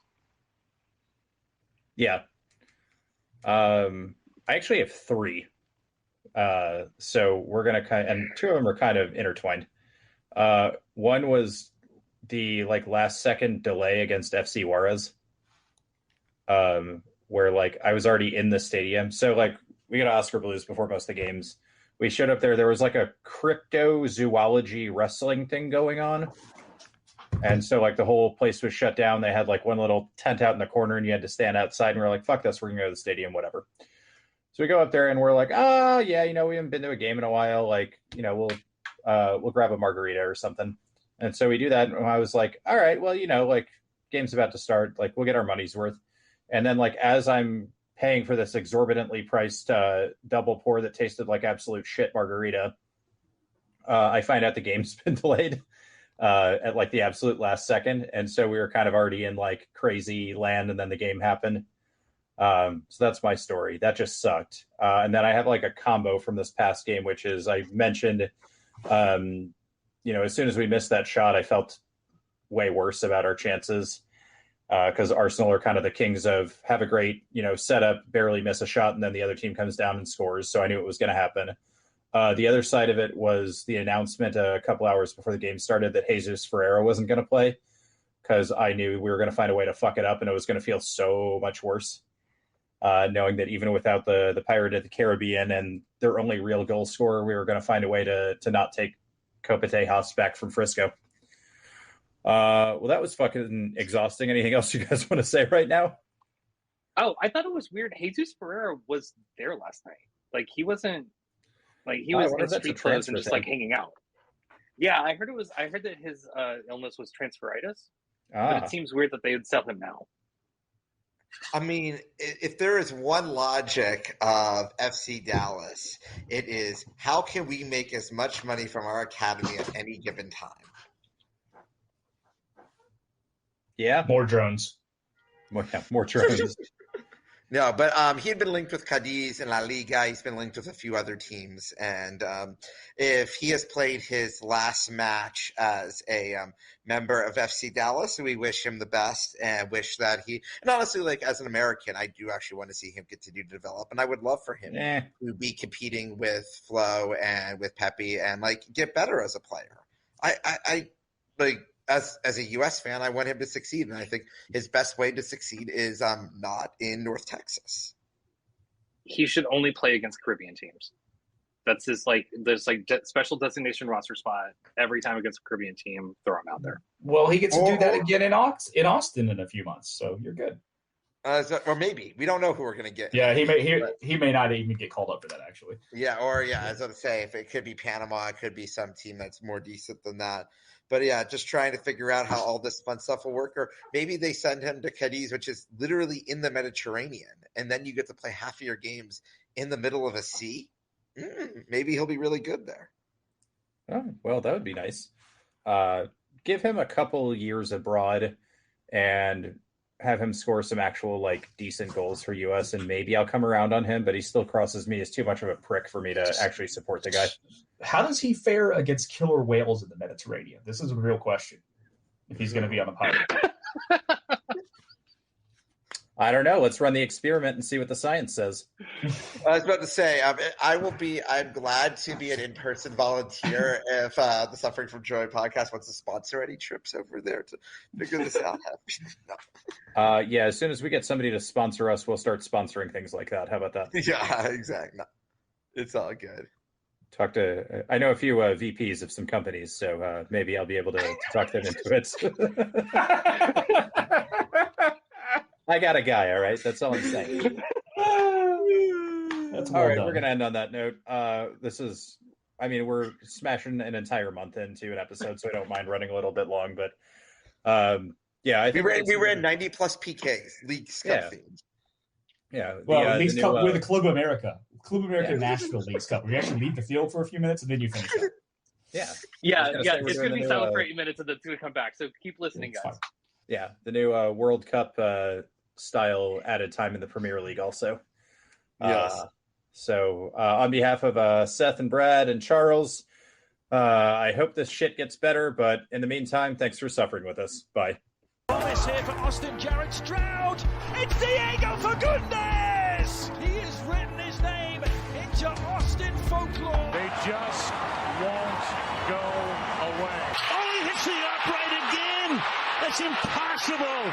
The Bears' season's going to end on a double doink. Altidore squares it. Dempsey's missed it. Donovan has it. From hope, there is glory.